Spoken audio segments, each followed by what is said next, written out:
So let's go live. And we are now live. Greetings, YouTube. Lovely to see you again. To see you nice. Welcome to our weekly recording of the Talk Show Talkers.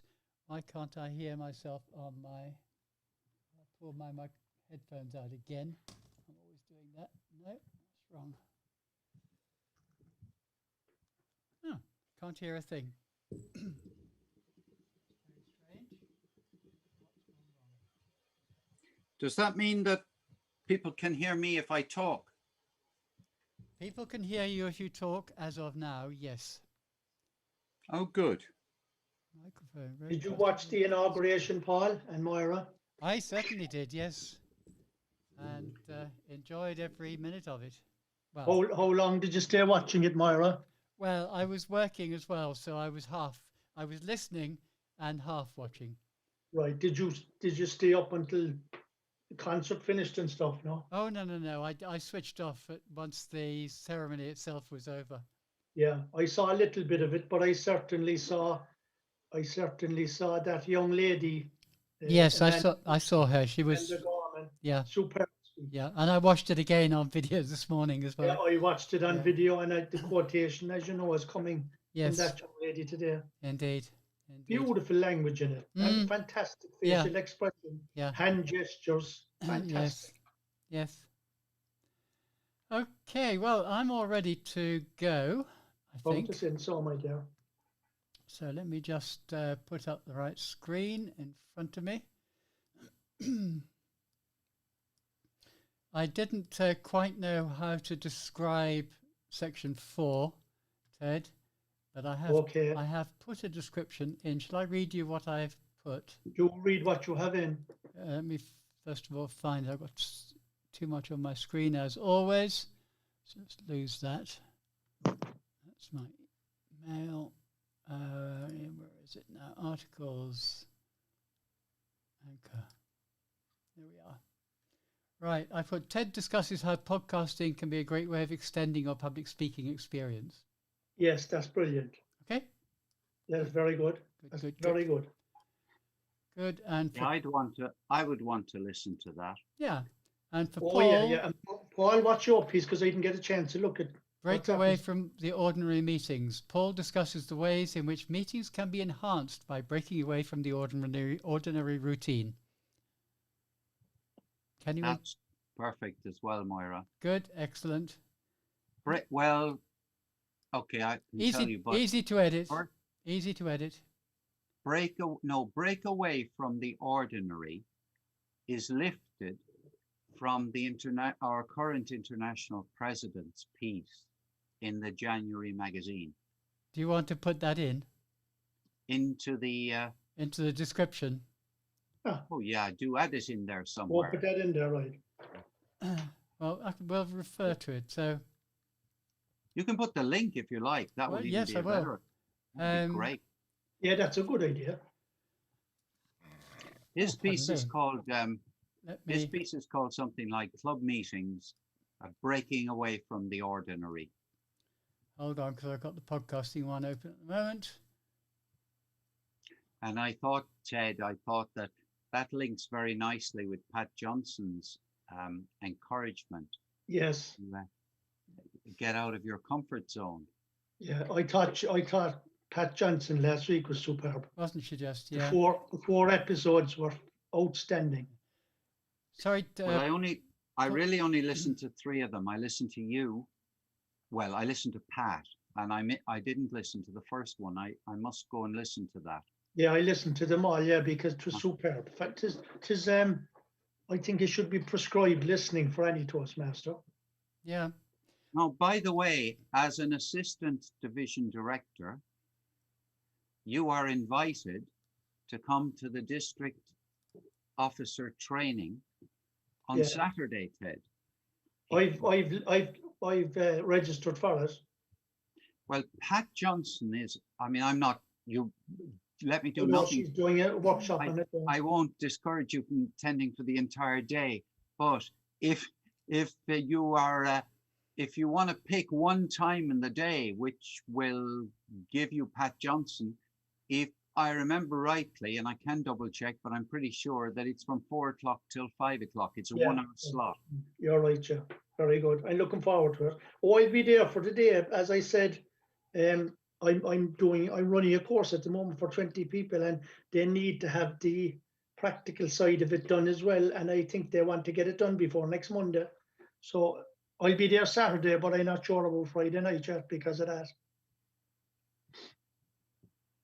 Well, look, you don't want to live on Zoom Toastmasters for the whole of Yeah, your I life. know that, yeah. So I won't either, yeah. I feel I actually Moira's getting ready, but as Richard Peck says in his article, I think is very down to earth. He says that people can get Zoom fatigue.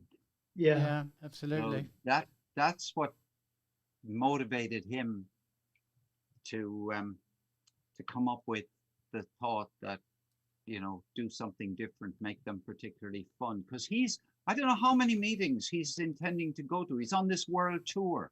that's a good point. All right, sure, he'll certainly be zoomed out. Well, he, of course, Toastmasters his full-time job this year, so Yeah, probably for the last few years.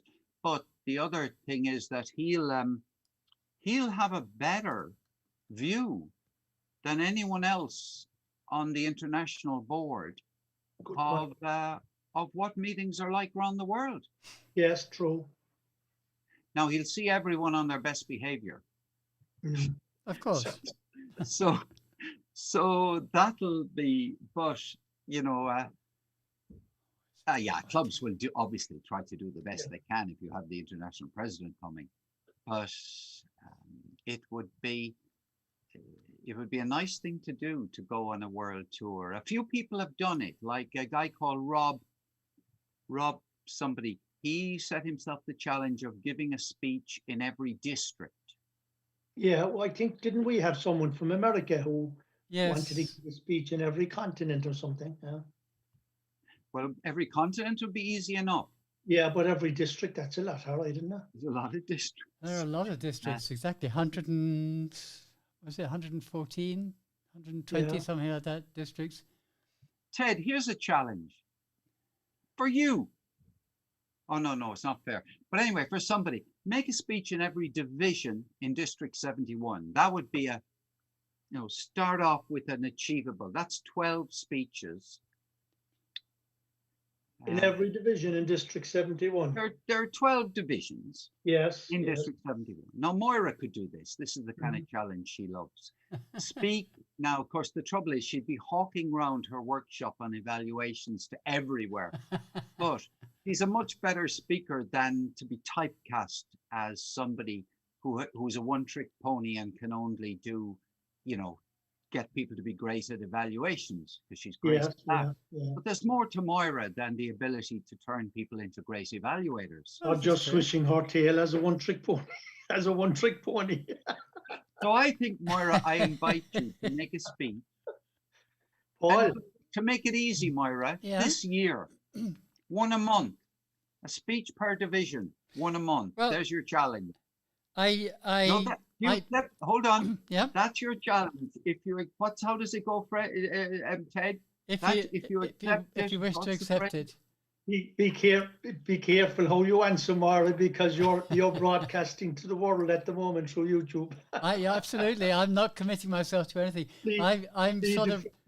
I've become a retiring sort now. Yeah, and Paul, the interesting thing is when you were pointing out there about these people who do these wonderful things, and about that gentleman who wanted to make a speech in every division, and how he had zoomed, how Richard Peck had zoomed around the world. I know someone who zoomed around the world before Richard Peck ever got the idea.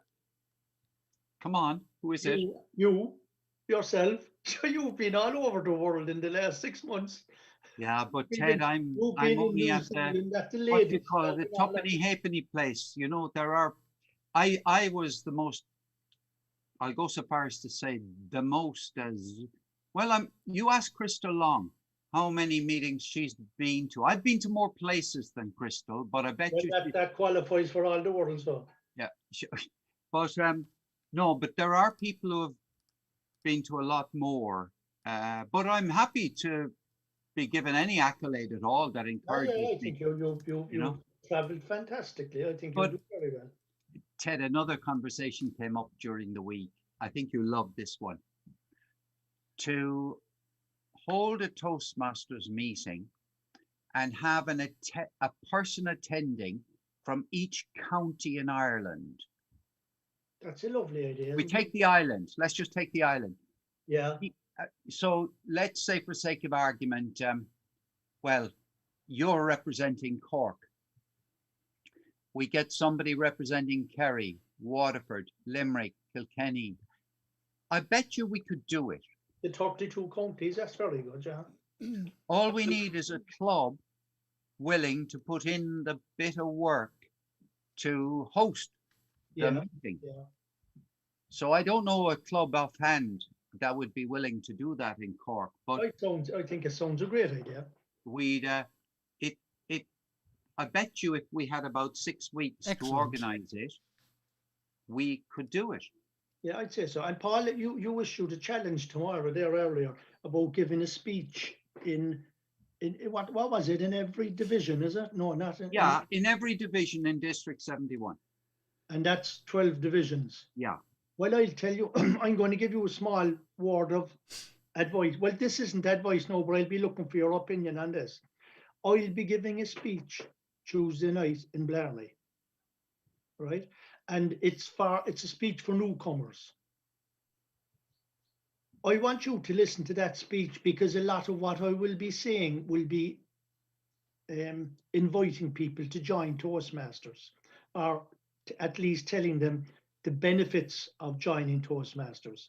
So if you can come back to me with a little evaluation for me on the speech, and if you think that is a speech that might travel well, I'll take up your challenge.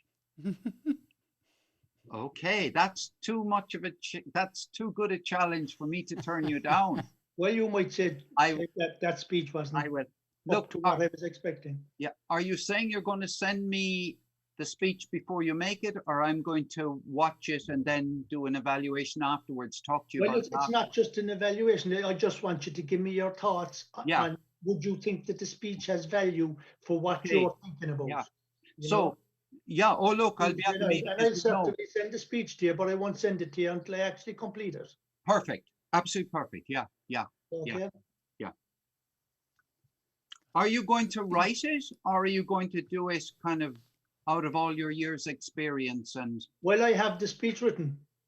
Oh. I have the speech written, and I'm trying to internalize it I am internalizing. I'm internalizing it at the moment. Oh, Ted, I will. As soon as, I'll be there, and we'll chat about it afterwards. Okay. Yeah. Okay, Are folks. you right, Moira? Yeah, we're sort of ready to go. Let me just switch my camera off, and we can go to 2 speakers. Oh, Ted, the thing I can do for definite, if you want any help after you've decided, here's a good speech, I'm going to take it around the place, is, well, I am, as you know, one of the 12 division directors. So I have a line of communication with all of them. Excellent. But alternatively, you might have some contacts in other divisions already. So you could, if there's any division you don't have any contacts in, just ask me. You'd be the ideal man, sure. Yeah, that would be perfect. Yeah. But I'll leave it to you, because I think that's that would be fun, That would be fun, And you'll be getting the first one in January, so then you can, one a month, and you'll be done. Division A, so we'll go from Division A to Division B. Right. Okay. Yeah. Well, it's a little bit of advice for you. That screen you have behind you, if you painted that green, you could have a fantastic virtual screen. What screen? He has a screen behind him. Who? Hold on now. Paul. Wait a minute now. Sorry. Wait now, guys. Hold on. That's not a physical screen behind you. No, don't say anything now. A second. I've got to show you something here, guys. All right. What Ted has said is very helpful. Hold on now. I'm just going to paint it, Ted, because I think that'd be a good idea. What do you think? Would that be would that be better now than the brown one? You'll have to tell me. No. Which is better, by the way? I'll tell you what now. I think the brown one is better. Okay, but now before you make up your final mind, right? Just give me one more chance, Ted. I hope my mind isn't final Don't after this. be dismissing me now. No, that's a bit too harsh on the eyes. No, the brown was lovely, actually. Sepia. How do you do that, Paul? He's got a virtual background, man. The Ted, the first thing. Background. No, Ted. Let me tell you, because Moira will blind you with science. What you do is, do you know how to take a screenshot on your computer? No. Okay, right. You don't have to know. Is it print screen? No, you don't have to know how to do it, right? But what you do is put into Google, let's say the word green. Right. And then click on images. Right. You know, if you wanted to get a photograph of green. Yeah. And then get your smartphone and photograph the green. Right. Okay, this is going to be very boring now. What you do is then you email that photo to yourself. Okay. The next thing you do is you go to your emails and you download it onto your computer. Right. Photograph. Right. So now you have the photo on your computer. Now, will you go on your screen to where it says stop video? On the left-hand side of your screen, probably. Do you see where you mute?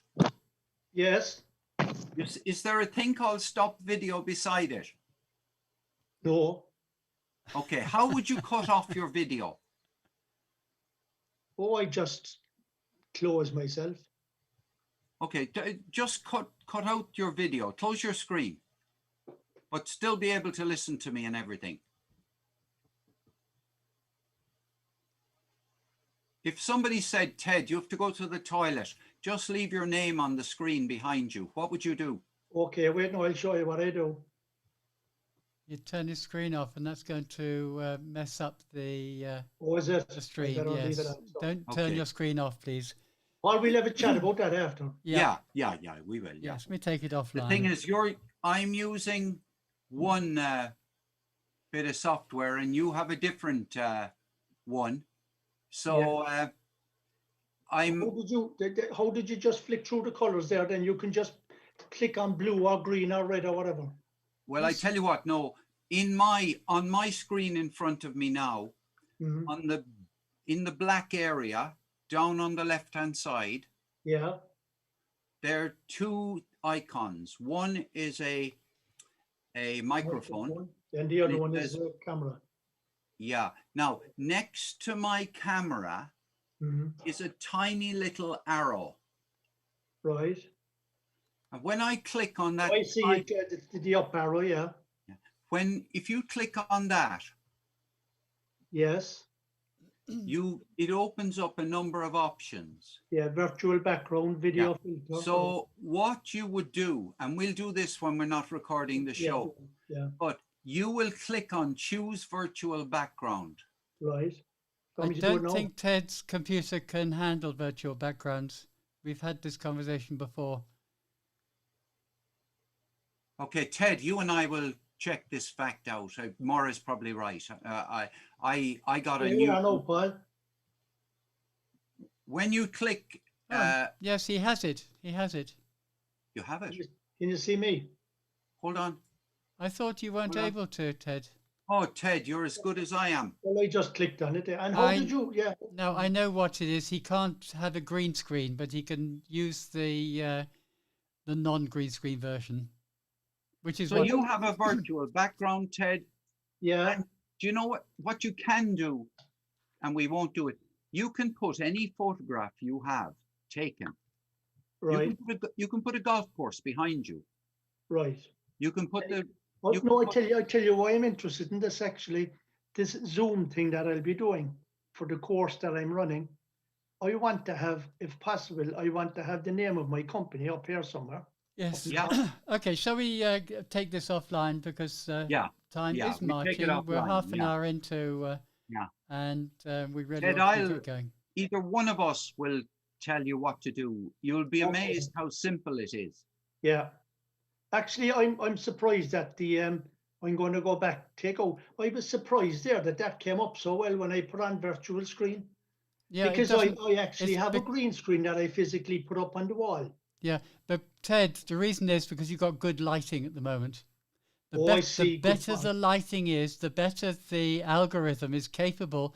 See, what the algorithm does is it recognizes a face and a body, Right. right? Okay. And Yeah. this is why when you put something in front of your face, you can see it.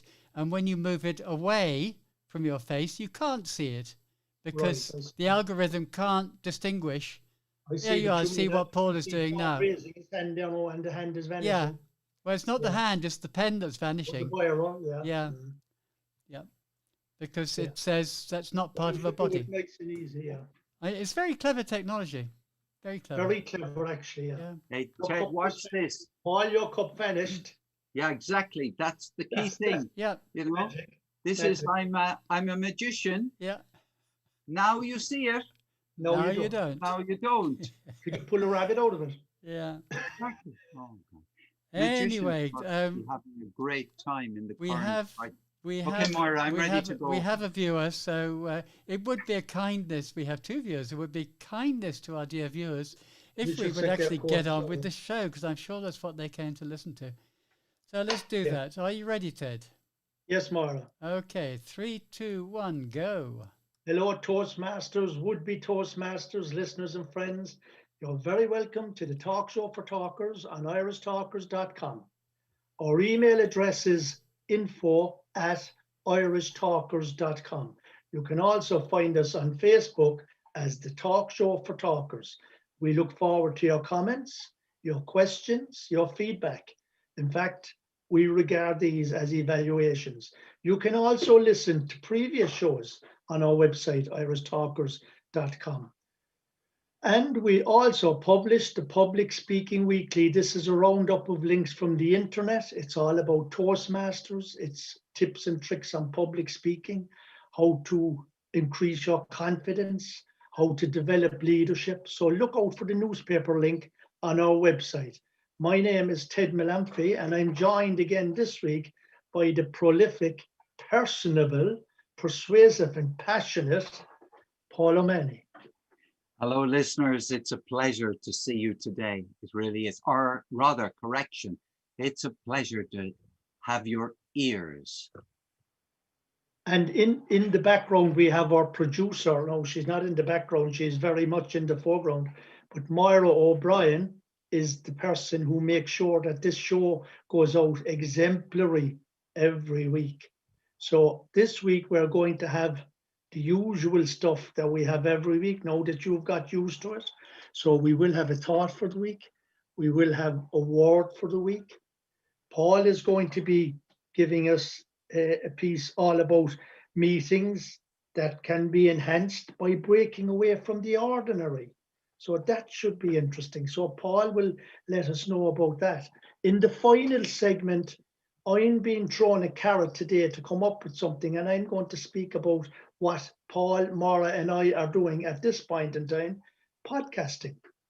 And it's one of the electives in pathway number 4, how to do your own podcast. So for those of you Toastmasters out there who have ambitions to become a podcaster and to grow your own audience, then you might find something very interesting here. And if you need help, we would be delighted to invite you to guest on this show with us. You could be a guest. And then when you develop your own podcast show, you can invite us back as your guest. So my thought for the week is one that I heard yesterday evening.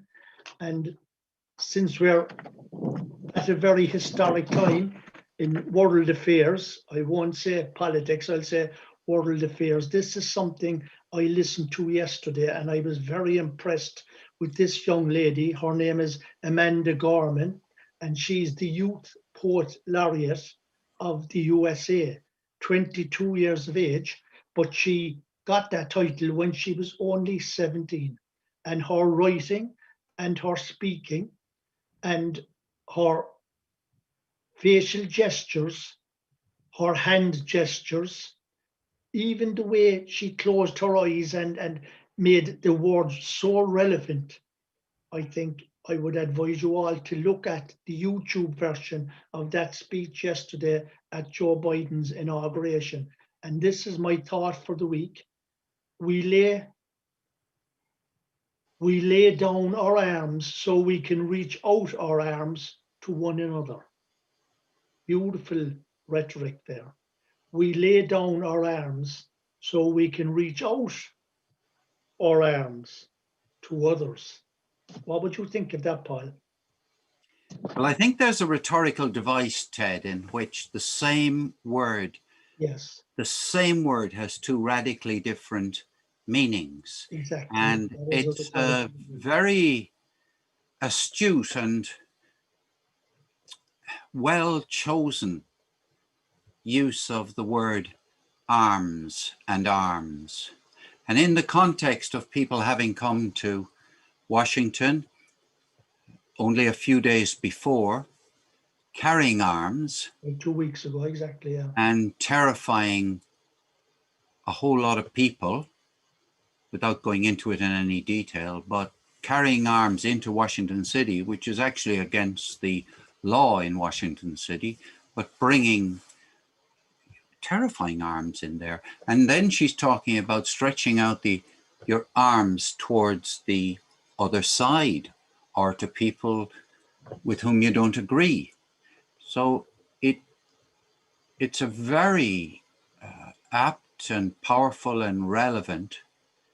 And I think I came across somewhere, she said that she didn't finish the poem, the drafting of the poem, until a few days before the inauguration, until after the invasion of Capitol Hill.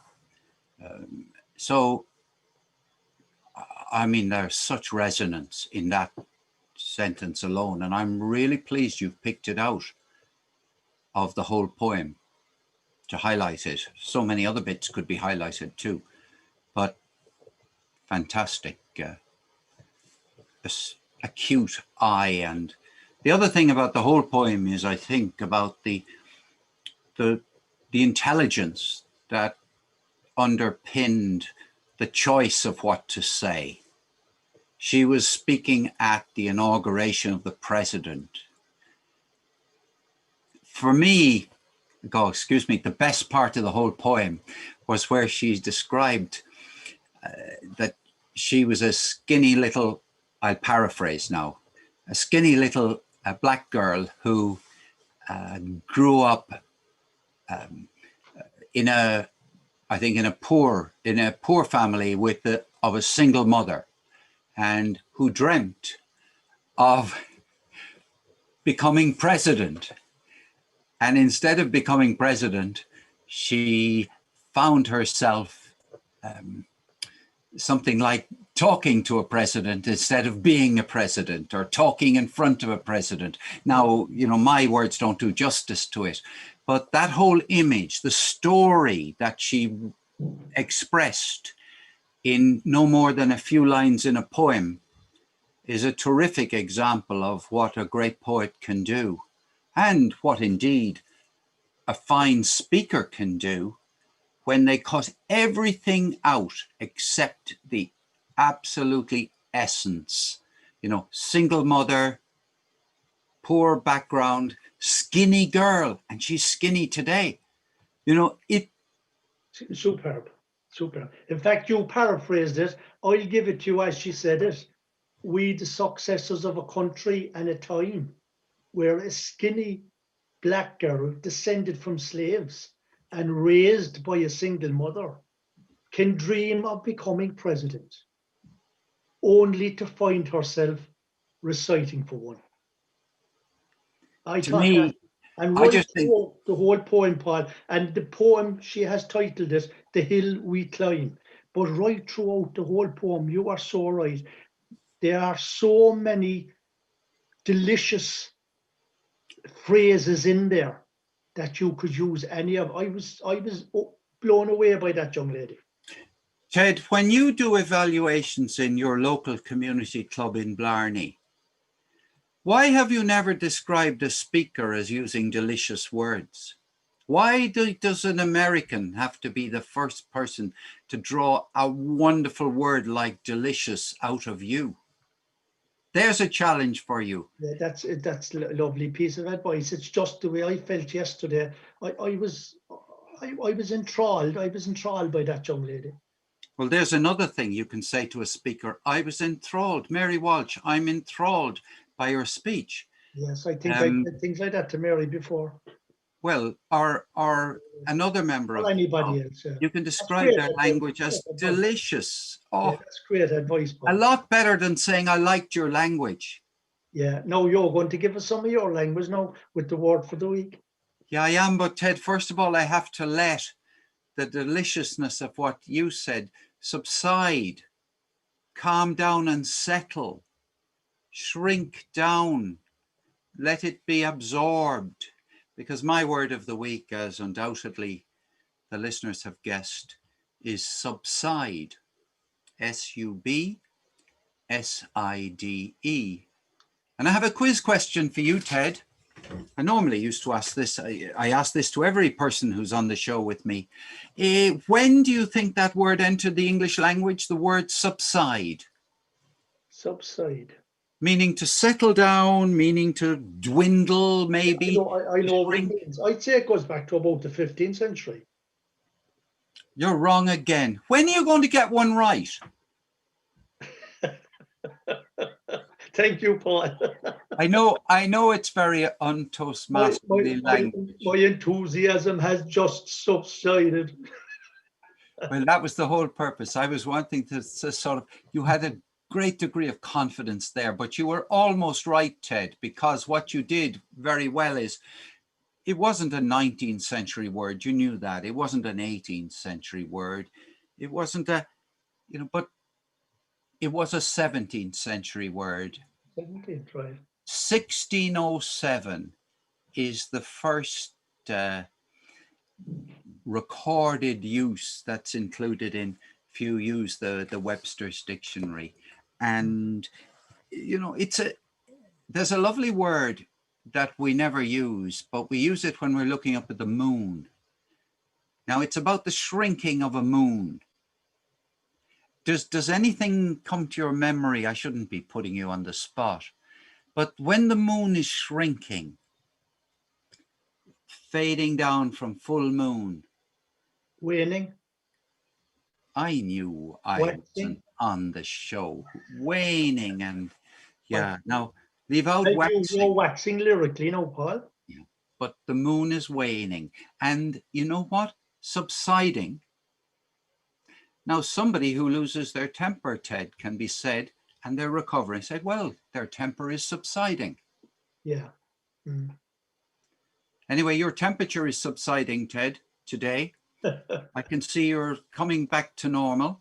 So yes. Perhaps we'll leave our listeners with the word of the week, subside, and with the extraordinary poetry of Amanda Gorman, which we can do no more than oogle at or ogle at and think it's fantastic. Yeah, I love your play on words there, rather than Google or oogle that.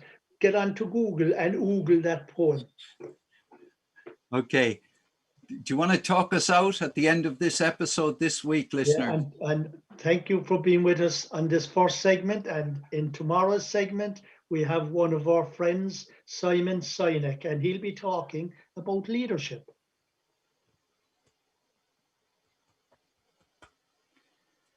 Okay, now we should ask the boss how we've done. Right, well, the boss is now coming on screen, except I'm twirling eyes never came at us today. I've got to change a few things around because the reason, Ted, is that Moira put in the chat. That's better. A request that we leave the chat open. So she was really good because when we had 4 minutes left to go, she put 4 minutes. That was brilliant. Yeah, she counted us down. Then she put 3, 2, 1. Well, that's why we. The reason is because I'm off camera, so It's a Oh bit yeah, well difficult that to was very good the way communicate. you counted the stone actually, Moira. Good. Yeah, I like it too. Yeah, that's Yeah. good. So that's why Yeah. we didn't get the drunken sailor so with the twirling eyes. That's right. That's right. But I can always, Well, I can always Moira, give you why that. You didn't you know, do there you that go. for the last, They are yeah, typical. why Because didn't you do that for the last 2 years, Moira? indeed. How, as a matter of interest, lads, how long are we podcasting? Is it 2 years, Paul? Well, Actual podcasting we started in the beginning of 2018. Right. With It's the nearly 3 years. cutting the shows into 4, as opposed to Mhm. doing a 1 hour show. All So right. and the Okay. 1 hour, so was the, it 2014 when the talk show for talkers first started? yeah, the Yeah, show started 2014. It started as a November radio show. November 2014. Yep. And December no, 14. November, beginning of November November, 2014. November. So And 2000, early 2018. No, that I thought was only about 2. So that's nearly No. 3 years. No, Moira. no, 2018. Oh, sorry, yeah, 2018, 2019, 2020. I'm pretty sure it's that. I'd have to look again on Anchor Okay, right, yeah. to check. Because I think the podcast But I'm pretty sure it was podcasting, I 2018. think works very well. Yeah, it does. Now you're making me talk, which is bad news because then I'm not doing my business Oh yes, as I sorry. should be Yeah. doing. So, Ted, while Moira is not listening to us, did I come on the show Let's see. much? Was I ever on the show when it was 1 hour long? No. Yes. Yes. Yeah, the we first interviewed you. the first few. Why won't you stay? No, I was wondering if your memory was there because Yeah, we had you on the show. We interviewed you as a Blarney Toastmaster. yeah, that was way back. But then when I came on the show as what they call in these things a talent, a speaker, that's actually what the professionals call the people on the stage. They're the talents, the Very good. people who Horse are is annoying. the controllers. They're all behind the scenes. That's right. But yeah, but anyway, I was trying to wonder how long it was. You know, when we used to record a 1 hour show. Oh yeah, from 2014 since we started. My memory is No. pretty awful. I think the 2 hour was the 1 hour show one long continuous take. Yes. No, we. Oh no. was it not? It was originally because no, we did do it live, didn't we, Ted? In the early I days. talk about the podcast or the radio show. No, the radio show we did live for a few Oh, times. no, we didn't. We didn't yeah, do we- it very often, but we did do No, a we few didn't live go very programs. often, no. We used to break it up with a bit of music, Paul, for each section. Yeah. Oh yes, of course. We'd stop talking. Yeah, and we'd have a Then bit of music. Moira would add the music in later, but at least we'd have a little rest in Yeah. between the. Yeah. Yeah. I was talking to, well, no, not talking. I was in contact with Tom Hebel, Oh yes. Oh, very good. only because Tom and I always got on very well, and I've never, only once have I listened to him on the talk show. I forget, I think it was on one of the episodes over Christmas, but Right. I really didn't know Tom when he was on the show. But the time we went to Sheffield, Ted, you remember November 2017 Mhm. to that conference, and Tom was there. And we went on a walk. I don't know whether it was Saturday afternoon or something, but it was on a walk through Sheffield for a bit of it. And Tom and I got chatting. And I'd met him before that, but you know, it was just, I just thought, oh, I really like this guy. And then he stopped coming to Toastmasters, I think not terribly long after that. Yeah, unfortunately, yeah. So Actually, I was communicating with him myself because I know it was on Facebook or something congratulating him. He's been promoted Yeah. in VMware. Uh-huh. So I got on to him to congratulate him, and I did suggest to him that he might come to Blarney Toastmasters for a meeting some night. Did he reply? He replied, but he didn't say anything about the meeting. He just said thanks, Ted, something like that.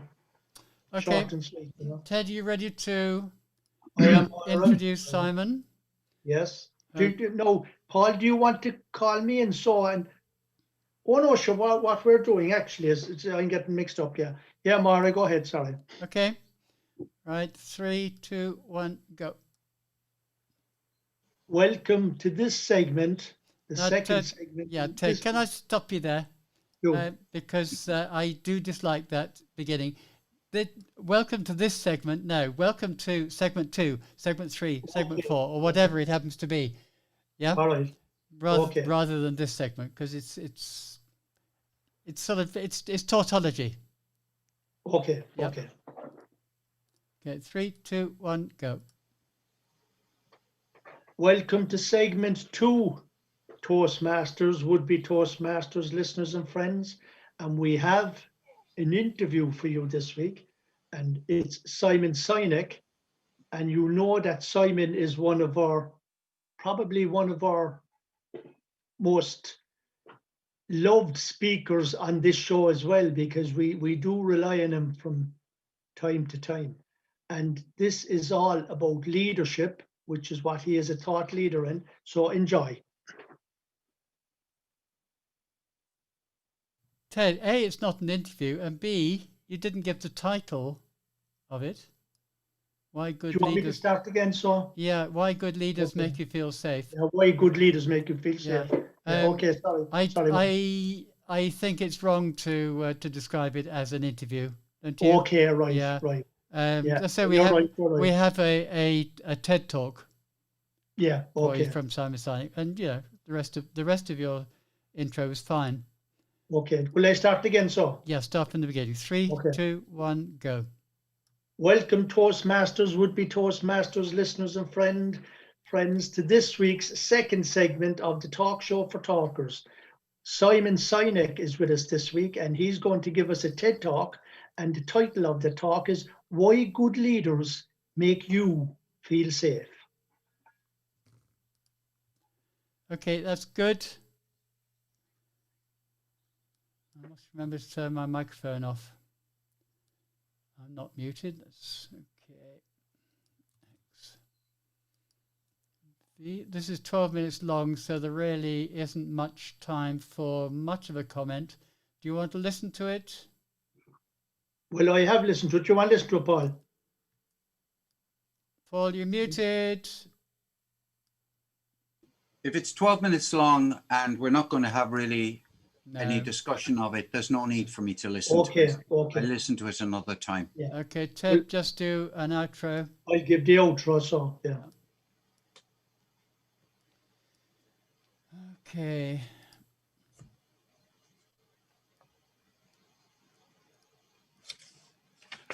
Okay, Ted, 3, 2, 1, go.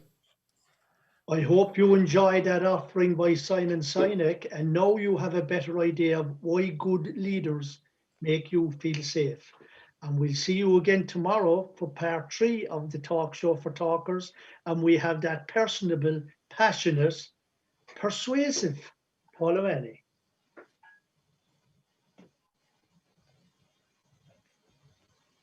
You didn't say what we have, but Ted, I I gave must, that to start.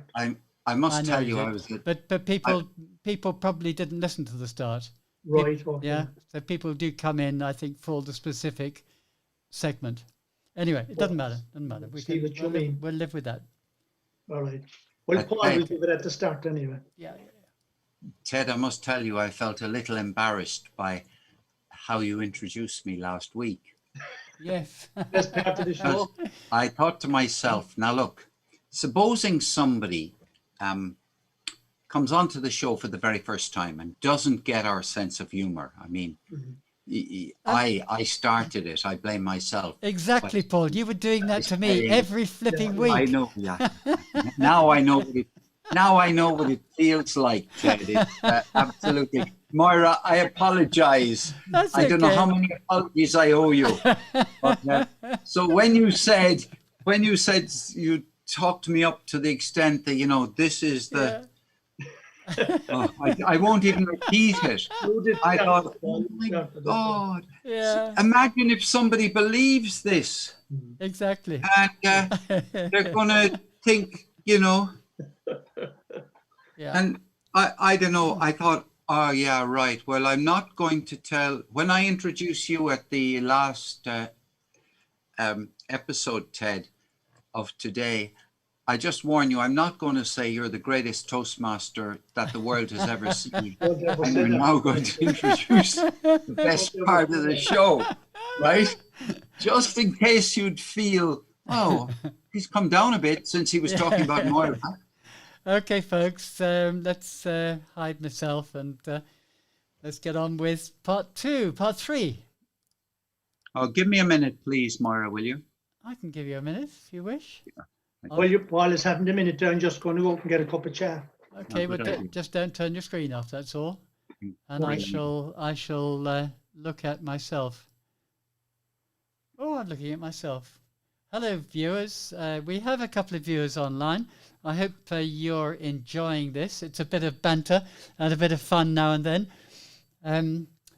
But if you want to ask any questions, then just ask, because we're here to listen as well as to talk. So do feel free to ask questions. Moira, just a question. Paul. A question for you from me. Paul, find the right screen. Am I muted? No, you're not. Oh, great.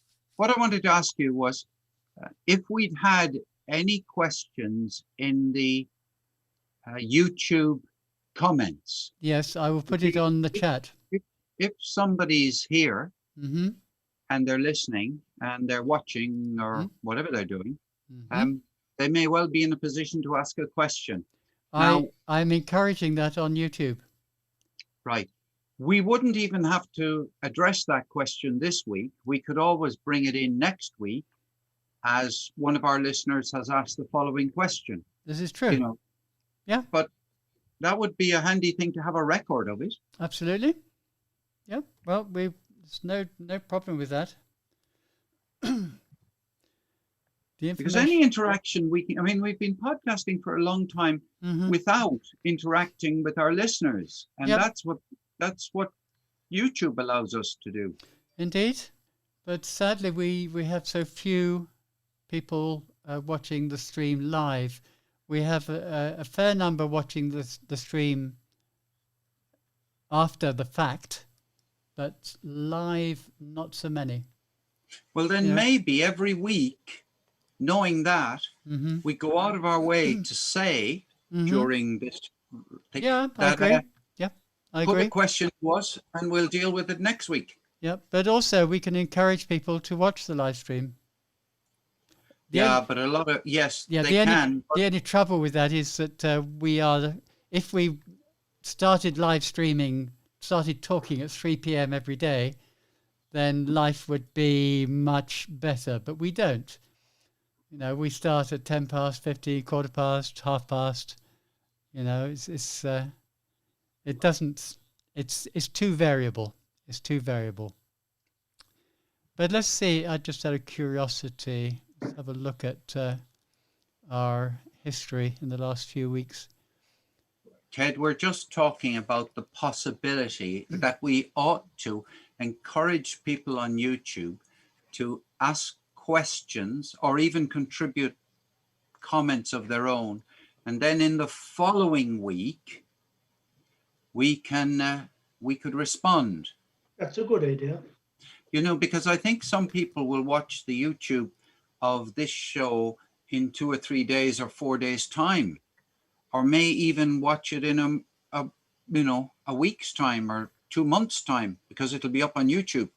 Where do we find it on YouTube? On the Talk Show for Talkers? No, on my channel. It's on Moira O'Brien's YouTube channel. On Moira O'Brien's channel, all right, right. I never actually watched that. You should do. Yeah, I must actually, yeah.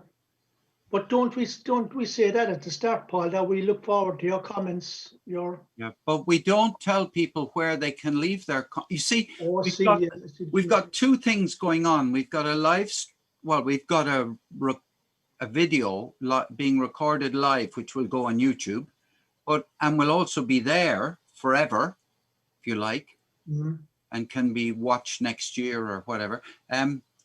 But on the podcast itself, I mean, people could send in an email to info@irishtalkers.com. Yeah, we didn't that, yeah. But that's, well, we're not snowed under. I'm sure we only had about 40 or 50 emails this week. And, you know, those numbers have been going up very slowly. Is it only 40 or 50 you get? I think that's all I get, you know, but most of them are abusive, and I wouldn't dream of bringing them to Toastmasters. Did you say effusive or abusive?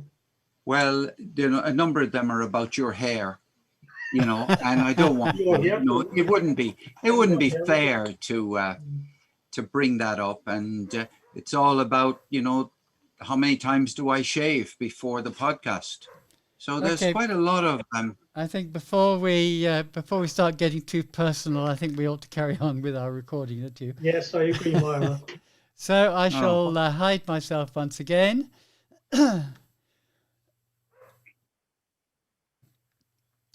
And let's have a look. Let's move that out of the way. Right. Am I on? Yes, I'm on. Are you ready to introduce Paul, Ted? I am. Paul, are you ready to go? I certainly am. Good. 3, 2, 1, go. Welcome, Toastmasters, would-be Toastmasters, listeners and friends. And as promised at the end of yesterday's show, I now give you Paul O'Mahony with his offering for this week and some beautiful stuff that Paul is going to tell you about. Go ahead, Paul. You have the stage.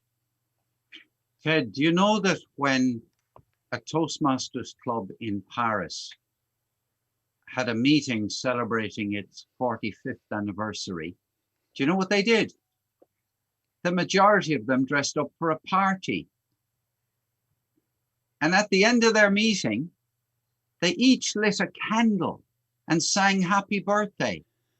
Happy 45th birthday to their club. Isn't that delightful? That's a lovely idea, Paul. Very nice idea. I must remember that. Well, I tell you what will help you remember it. If you look in your January edition of the Toastmaster magazine and you decide, well, I wonder what our international president is going to write about this month, because he has a column every month, you'll find that there's an article in there about club meetings, and he's given a call to action. A call to action, break away from the ordinary. And like any good speaker, he uses story. So that's where I'm literally read out with hardly a change what Richard Peck has written in this month's magazine. He goes on to say that these kind of meetings, what we call a theme style meeting, they seem to be on the rise. And he refers to themes from Carnival. I'm not sure if he's talking about, you know, Argentina. Is it Argentina, or it is Argentina, or is it Brazil, which has the Rio Carnival? Yeah, it's Brazil. Or is it Rio? Oh, look, I'm Yeah, no, that's Brazil. You're right, that's Brazil. Well, I hope our editor will cut out all my fumbling over where in South America. But the key thing is, even a Nobel Prize gala. Now, we all know anyone who joins Toastmasters is bound to hear the phrase, we learn best in moments of enjoyment.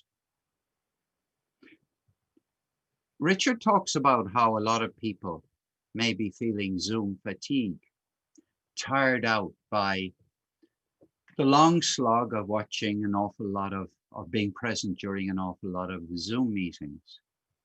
And what he emphasizes in that article is the need to make the Toastmasters meetings different. Different in the sense that the Toastmasters meetings should be more fun than all the other meetings that you go to. They should be what I would call a light relief. People learn best when they don't feel any pressure on them. Well, you feel pressure at work all the time. So if you're there making a speech knowing that you're making the speech in Toastmasters to friends who will not criticize you, will not talk about you behind your back as not being any good or anything like that, who will do nothing other than cheer you on and give you encouragement. That's all that's going to happen to you in Toastmasters. Even if you're making an short impromptu speech and you get tongue-tied and you mix up your words and you go wrong. You say loads of ums and ahs and you go, nobody's going to laugh at you. So that's what Richard is doing in his piece. He's saying, let's make the meetings fun. He quotes a lovely phrase about what club meetings should be like, and he refers to them, borrowing one from Balraj, our past international president. Meeting should be a learning laboratory. I don't know if does that phrase learning laboratory appeal to you, Ted? Yeah, I think it's a nice phrase, because that's what Toastmasters is. When you come out of a Toastmasters meeting, Paul, you always come out with nuggets of information that you're just after picking up. And the idea of it as a laboratory, you conduct experiments in a laboratory, and we're encouraged in Toastmasters to try something that we haven't done before. For example, it's entirely possible that somebody would turn up at a club meeting now and they would decide that they were going to walk around the room all over the place, and they're going to speak as they move. It's also possible for somebody to make a speech at a Toastmasters meeting while they turn their back to the audience. It's also possible to make a speech at a Toastmasters meeting where they close down their screen and nobody can see them. These are fun kind of activities. Now, I'll tell you, there's a meeting coming up this Friday, and it's for a new club that's just about to charter. The club has a ridiculous name, utterly preposterous. It's called Toastmasters for Golf. Now, I wouldn't mind if it was Toastmasters for fishing, or if it was Toastmasters for knitting or something, but Toastmasters for golf? Anyway, how do you think the people should dress, Ted, at that meeting to make it fun? Any suggestions? Well, I'd have to have my golfer's cap on anyway, and I think I'd like to have a nice, what do they call those cardigans or pullovers that they wear in Scotland again with all the little diamonds on it. Pringle or something, yeah. And if I was on full screen, I'd like to wear the +4s and the white shoes, spats. And have you ever thought of actually, Ted, fixing your screen so that you could actually play a golf shot and people could evaluate your swing? Well, my ceilings are just the normal 8 feet high, so I'd be afraid I might knock something off the ceiling, Paul, if I try that. Okay, so you get down on your hands and knees and you cut the shaft off one of your clubs and you do it that way. No, but here's the point, that this club is going to have a meeting, and it's going to be interesting to see how people will dress. And clubs often have a theme. It's become very popular these days that the Toastmaster of the day in a club will decide what the theme is going to be. In fact, some clubs have a theme of the month, and within the theme of the month, they have a theme for, I'm falling over my THs, they have a theme for each of the meetings. So it's possible for people to dress according to their theme. When the club One Country, One World started off in the early days, people were encouraged to wear their national dress. So you had a screen with people from well over 20 countries, all wearing their national colors. It was delightful. And these are the things that, keep people interested. A lot of clubs, I think, that I've been to, had a Christmas theme. And I bet you've done this. You go to a Toastmasters meeting with a silly hat on, a Father Christmas hat. I've been to one where somebody dressed as Father Christmas. I've been to one where people opened gifts that they'd been sent, Kris Kindle type of thing. You would get an envelope from somebody containing a little Christmas gift for you. But on the screen during the meeting, people opened the gifts that they'd been given. This themed idea. And another club has a sing-song after the meeting. Now, after the meeting is part of the meeting. Really, it's part of the experience. But you get people with guitars, and I've seen you sing. I've heard you sing and watched you sing at a party after a meeting. And all of these things lighten and help build club camaraderie. And if a club doesn't have camaraderie within it, people aren't going to be able to do the Toastmasters experience of practicing in front of people without having to get it right. It's the love and harmony and all of that you get in a Toastmasters club that enables you to practice things that you've never done before. So Ted, my question for you then is, the next time you're Toastmaster of the day and you have some influence over, let's say, the theme of the meeting, will you consider encouraging all the guests to do something related to the theme? Like dress, like props.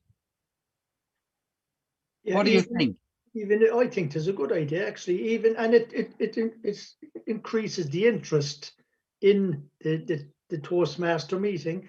Even if we said that the theme of the day is if the cap fits. So in other words, that would be the opportunity to somebody to come in wearing some kind of a cap or a hat. And I must say, Paul, that you must have known I was going to come up with that theme because you already have the hat. So something like that would be a nice idea.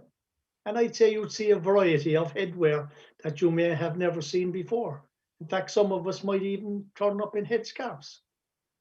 Well, by the time this episode is listened to, the Toastmasters for Golf Club meeting, inaugural public meeting, will have been held. So it's too late to encourage the listeners to turn up at that meeting, unless, of course, a recording of this evening, a bootleg copy of this episode were circulated somewhere. Will you close? I think we know enough bootleggers, Paul, to get it out there. Listeners, thus ends today's episode from the Talk Show for Talkers. Come back tomorrow for a reasonably good episode, which Ted Melanphy will introduce, and it's going to be all about the thing that keeps him going all week. Going to be all about podcasting.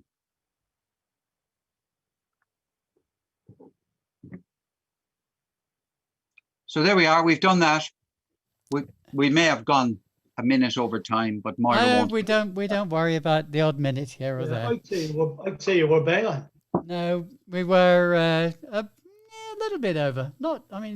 Really not very much. I saw the 1 minute coming up, but I thought you were well within the minute, Paul. No. Well, look. But the minute was half a minute late. Because I am not perfect. I was actually looking at our history. And sorry, Moira, can you just say that again? Sorry, I didn't quite catch the start of that sentence. What did you say? We were 30 seconds over, but No. You said, I am not what? I am not perfect. Oh, that was it. Yeah. Sorry, I didn't catch that. Can you say it again? No, I am perfect. I'm sorry. I was looking at the history of, and we get a number of views every week. As we're online, I won't actually say how many, but there are a number of views after the fact each week. And I even picked up a couple of subscribers to my channel in the last 2 weeks, last 2 episodes we broadcast, which is really rather nice. I'm pleased with that. You must be, your bank balance must be going up exponentially, Moira, is it? Well, it would be if YouTube was kind enough to actually pay me for my multitudinous videos, but because I only have 450 odd subscribers and I have less than 4,000 hours watched a year, they refuse to pay me. All right, so this is a strategy of yours. Well, it's not a strategy. It's they just won't let me. They won't let me monetize my videos. The advantage of that is that my viewers, don't have to put up with these interminable adverts. Though having said that, the latest terms that YouTube are terms and conditions now say that they can put advert on any video, whether or not the creator has allowed it, which is a bit high-handed of them, but there we are. But that means that the YouTube company or Google organization can rake in the cash for advertising. That's right. All right. It's owned by Google, Ted, and they're under a lot of pressure to keep their income up. Right. So you can imagine them thinking up, how else could we make money? Yeah, and why are they under pressure? So they're probably making billions as it is. Yeah, but you see, you have to look at the rate of return on capital employed and the amount of capital and investment it takes Google. I don't know what maybe, but everybody's inclined to say that every big company is terribly rich, but they're not all terribly rich. And Google probably has a huge amount of debt because it would have had to borrow a lot of money to grow its services. If you were to expand your company, and you wanted to expand it in a really big way, you might go to the bank or to shareholders, sell 25% of your company, and then the 25% of people who had lent you money, really, invested money in the company, they might be saying, Ted, you got to be more commercial. Right. Come on now, Ted. We need advertisements. We need advertisements for Coca-Cola on your website, Ted. Yeah, but if you think, Paul, that particularly the likes of those big organizations, that the world is their marketplace. It's not just Cork or Ireland even. It's the world. Surely the opportunity there to make vast amounts of money. What we have to remember, Ted and Paul, is that YouTube is a free service, and it is an amazing service because just think of, there's something like, is it 4 hours of video uploaded every second to YouTube? So it is an amazing resource. Okay, there's a lot of rubbish on there as well, but there's a lot of fantastic video. And educational. Like yesterday, I was able to watch on 3 or 4 different live streams the inauguration yesterday. Now, I watched it on a channel that I follow regularly with a commentator. So he live streams somebody else's stream, and then he puts in his own comments because he's a lefty, which is quite funny, really. Yeah. I enjoy him. A lot of these companies, they're free, so you upload your content onto it.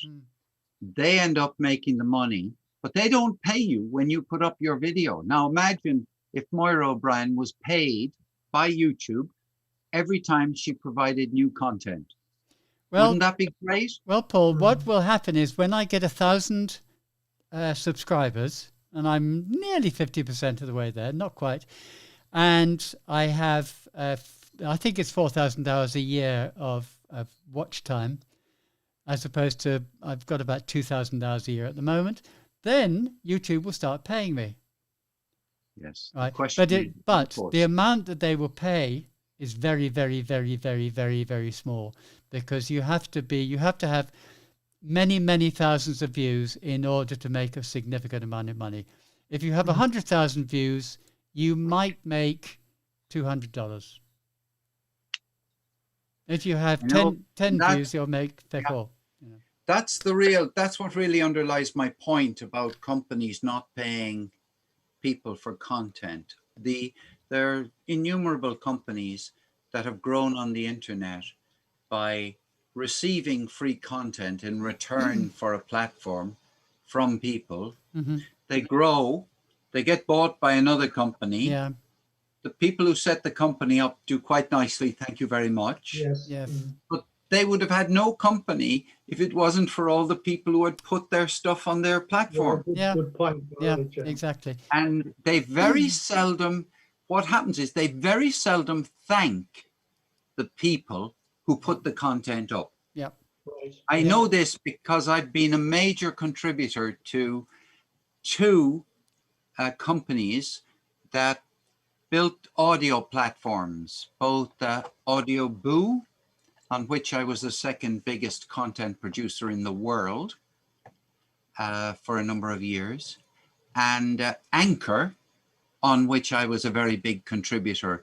Neither of those ever wrote me a letter saying, thanks, Paul, very kind of you for Well, building it up.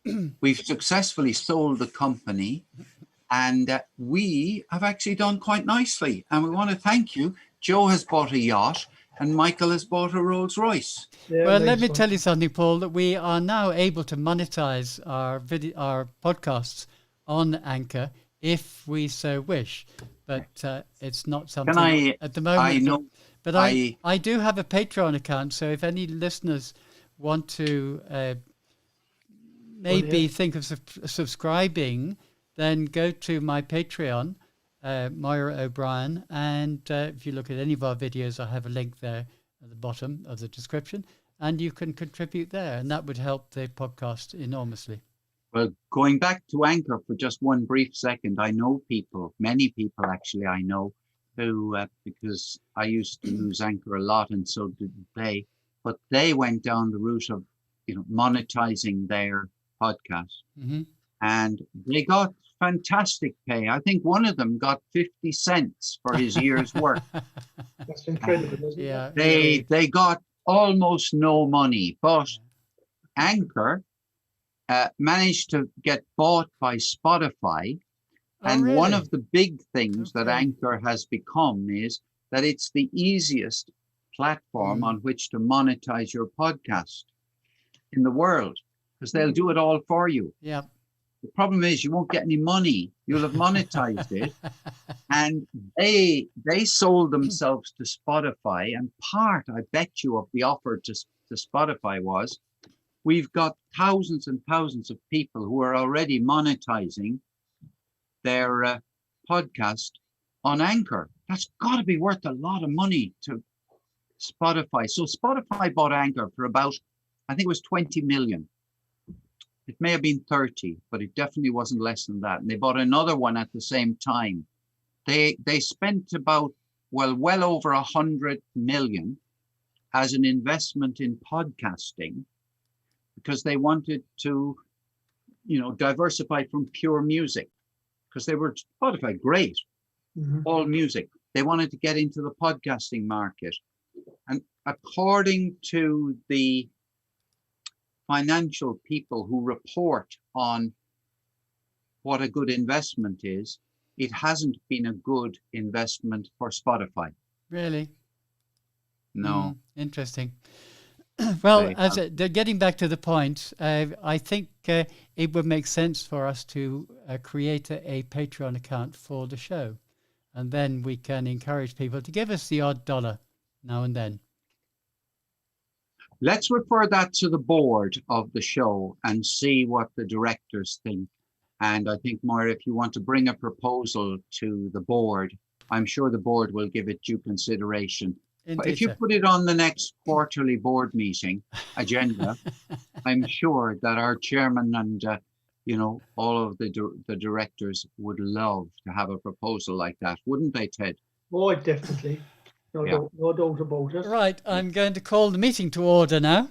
meeting. Okay. This is not a meeting. Well, it is a meeting of sorts, isn't it? I'm going to call you all to order now and suggest that maybe Paul introduces the next segment. Are you ready, Paul? I am ready. 3, 2, 1, go. Welcome, listeners. Welcome to the Talk Show for Talkers. Today's episode is all about podcasting. And Ted Melanphy is going to introduce us to a number of the key things around podcasting. And I think he might even connect it with the Toastmasters education program. Let's see what Ted has to say about podcasting. Thank you, Paul, for that lovely introduction. And I was delighted to hear you yesterday pay reference to Richard Peck's, our international president, and how to jazz up your meetings and how to make them interesting and how to develop the different themes in a meeting to make it that little bit more different. Get out of your comfort zone, sort of thing. And I've taken this piece that I'm going to talk about from the January Toastmasters magazine as well, because Greg Gazan had a piece in there and it's all about podcasting. And since we're involved in the podcast, I said, that's interesting. I might be able to speak about that.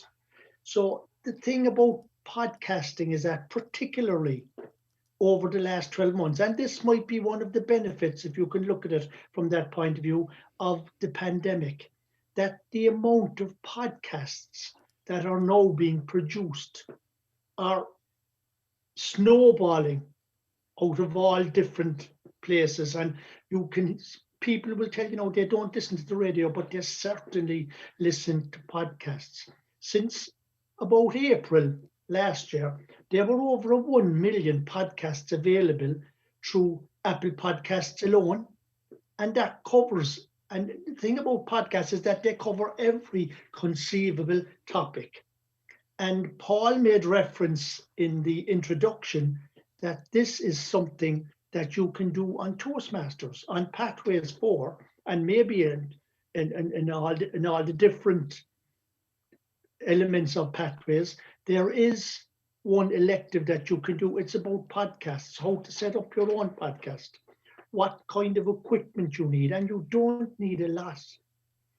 But if you are one of those people as a Toastmaster and a podcast listener, have you ever considered setting up your own podcast show? It's a fantastic way to share information. It's a fantastic way to promote your business. It's a very rewarding hobby, or to take on a podcasting project, as I said, in the level 4 elective in Pathways. It's a gold mine for anybody wanting to boost their skills. As a Toastmaster, what you learn when you're podcasting. I have been involved not just with the podcast, but with the Talk Show for Talkers since its very beginning. And I must say that I would think that my speaking skills, my listening skills have definitely improved because of the fantastic guests that I've had, or that we've had on this show. We've interviewed Toastmasters, naturally, that's what this is all about. We've interviewed international presidents. We've interviewed, last week we had a wonderful guest in Pat Johnson, the Region 10 advisor. And I would recommend that you go on to last week's show and listen to the wise words of Pat, because there were wise words. So the opportunities that you have if you decide to develop your own podcast show are enormous. Being a podcast producer, and that would be our boss, Moira O'Brien. Moira is the lady who does all the nuts and bolts stuff. But even as a producer or as a host, interviewing the guests has taught me to rapidly build rapport and converse easily with all kinds of people. We've spoken to, as I mentioned, CEOs. We had the benefit of having Daniel Rex on the talk show for talkers. There are lots of other people that we would like to talk. We've spoken with public speakers, world champions, and that has been fantastic. And even as a listener, you can get in and you can absorb fascinating, niche, and relevant content. As a Toastmaster, you can also conduct your own mental evaluation of the entire episode. And this is a challenge that we offer to you, Toastmasters, every week. And we really look forward to your information that you send back to us on that, because we do regard your thoughts as an evaluation. So creating a podcast provides an opportunity to practice the skills that we have learned in Toastmasters. And they also help us in our everyday lives. So what you should do if you're interested in starting your own podcast show, maybe you're into bees. So you could go off and develop your own podcast and have people listening from all over the world to your extensive knowledge on how to look after beehives and how to collect the honey and what you have to do. So that could be very interesting. Ted, in relation to bees, just for a second, I don't want to sting you. I like it. In relation to bees, you see, there'll be some people saying, look, there are experts on bees out there. I don't know enough. And I was thinking there, they might be deciding, no, I can't do a podcast about bees. I love doing bees, but I'm not all that good at it. One of the most interesting podcasts you could ever have would be a podcast about your beekeeping, in which you make a load of mistakes, in which you talk about everything that you have done wrong, or you do it during I don't know anything about beekeeping, but you describe what you're doing during the year. And you don't all the content, the content of your podcast is totally unique, because you might be in the Hebrides off the coast of Scotland with bees, and nobody else out there is doing a podcast about it. And your own content in that sense is unique. So I like your idea about getting stung by bees, Ted. I'd love to hear the sound of you being bitten by a bee. Buzz. Well, Paul, you wouldn't be bitten by a bee. I like your alliteration, but you would be stung by a bee. So just getting back, and thank you for that little evaluation there, Paul, and I really appreciate you coming on to give us that point, which was very relevant. But Dawn Frail, for instance, she's a DTM, and that's a distinguished Toastmaster for those of you would-be Toastmasters who are not Toastmasters yet. But she is a leadership development specialist, and she's also the immediate past district director of District 60 in Ontario, Canada. She started her own podcast. It's called Frankly Speaking, and she used it as a marketing tool for her district. Now, Paul O'Mahony, Moira O'Brien, and Ted Malamphy, we actually used the talk show for talkers as a marketing tool for District 71. And we're happy to do it. And we have the backing of our district leadership team on that. And in fact, we get very valuable feedback from our VPPR, Elizabeth Jordan, and also from our district director. So we're always delighted with that kind of evaluation. But what she says about it is that she wanted to inspire current Toastmasters to continue their journey and attract new members into the organization.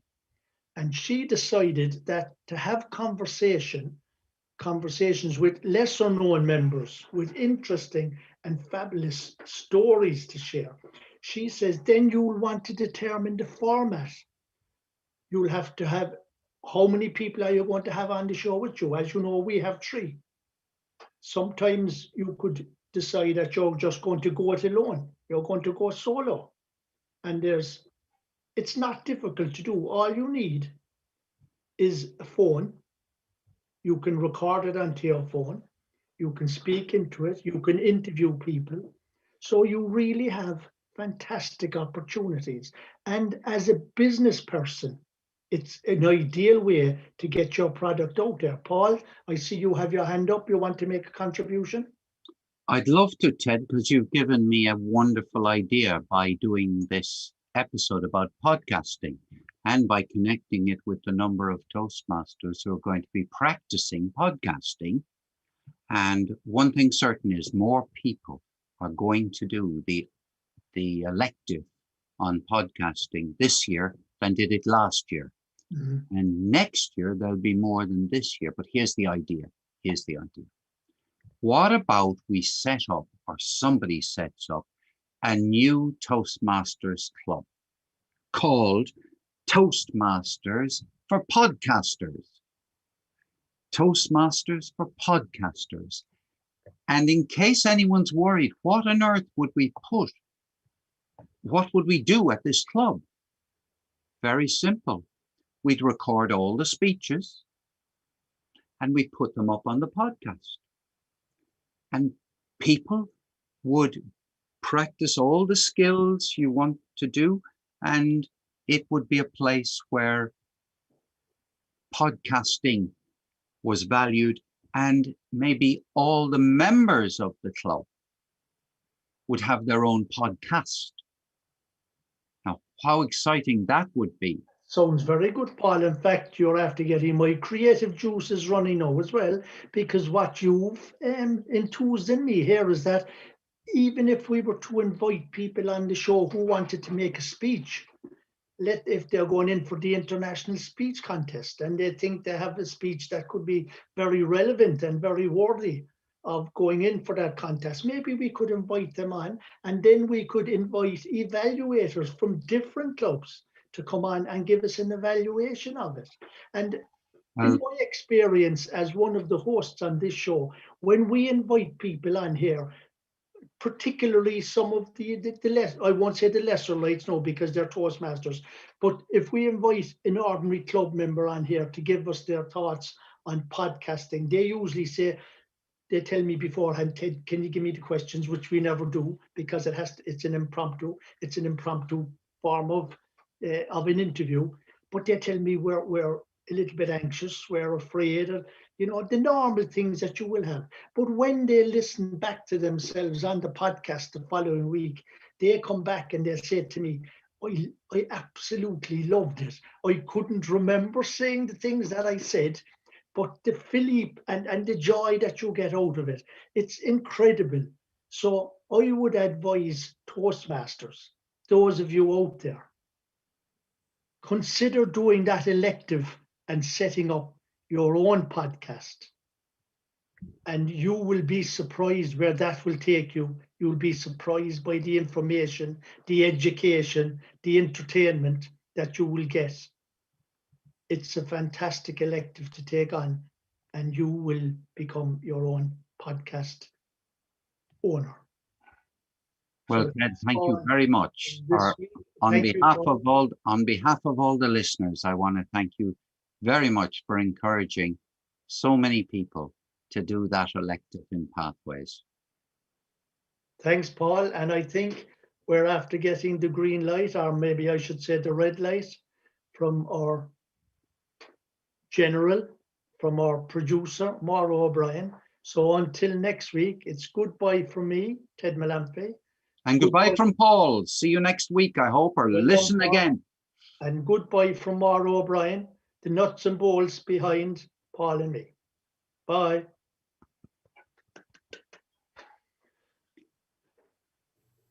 Okay, we'll probably be killed, Ted. We're about 3 minutes over time. No, I think we're okay. Yeah, you're about 2 minutes over, but I don't mind so much this segment. You can go 50 minutes over time. It doesn't mess my timeline up.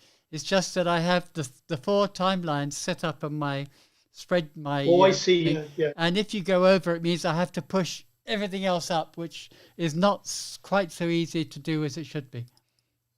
Moira, that's a fabulous idea. I'll be doing the 4th episode next week, Ted. Yes. It might be a bit longer than the 12 minutes. All right. So I hope you won't mind. I was thinking about a couple of hour episode. We could do a Joe Rogan type thing, I think, Yeah. and we could do an experiment to see. But we could do a 20-minute episode. You see, it wouldn't be the end of the world. no, Yeah, that's true. And in actual fact, that episode, the stuff that I was doing there from this week's magazine, it was just thoughts I had from it, because the piece in the magazine itself is quite extensive. yeah, Oh yeah. There's Oh, a lot of stuff in there, which is very good. indeed. Well, there's an awful lot of stuff in the magazine. There's an awful lot of stuff on the internet about podcasting. Yeah, Huge yeah. amount. That And- idea, though, Ted, of setting up a Toastmasters club. We got Toastmasters for golf, Yes, right? And that's for people who love the game of golf. yes, Toastmasters for podcasters is for people who love podcasting. yeah. Yeah. And it has a lovely ring to it, hasn't it? It does, yeah. So I think it's a I've great been wondering idea. what. A great So idea. yeah, well, great. Well, we're the nucleus of it here. Yeah, that's a great idea, Paul. Yeah. I'm sure there are so many people interested in podcasts. No, I've been, like, for instance, when I was away recently and I met this young man inside in a bar, in a restaurant, and I was asking him, does he listen to the radio? And he said, no, I just listen to the podcast. And he rattled off a couple of podcasting shows that he listened to. My daughter and my son, they don't listen to radio, they listen to podcasts. Yeah, And they pick out the people that they want to listen to. So those people are thought leaders. sure. Yeah, Ted, there's one that the New York Times produces a daily podcast called The Daily, Right. and it's American. So, but there are people like my wife listens to it every day. Right. It's Interesting. I don't know, it might be 20 minutes long, but Right. it began in the basement of the New York Times building in New York, we presume, Yes. of as a course. little side thing. It's got phenomenal listenership now, and they do it every day. Every Fantastic. day. And do you have to subscribe? Do you have to pay for that, Paul? No, there's no paying at all. All you'll do is, there's one word you've gotta learn. Right. Podcatcher. Podcatcher. Right. Yeah, learn that word, right? Right. So all you need is an app on your phone, which is in effect a podcatcher. Right. See Now, what you're doing? Google have one. You probably can't buy a phone which is Apple. When you buy an Apple phone, it comes with a podcatcher there, but people like different. I have about 6 or 7 different podcatchers on my phone. Okay. But all you do is on all of them, they have a search bar. So you would go into a podcatcher and you have one on your phone. You just don't know what the name of it is. I I'm think sure I have it's one here. there. Look, I'm going to show you this here. I don't know whether you can see it or not. But there's a thing here called podcast ad or something. That's probably it. That's Yeah. probably it. Now, if you open that up, there'll be a search symbol in there. Right. Put in The Daily and see what happens. The only one that I have on it actually is that one there. Would you recognize that? Yes, of course. But put in The Daily. All categories. But Put in there- the daily, right? just put in right in The Daily. Right. All one word or what? I think it's 2 words. Okay.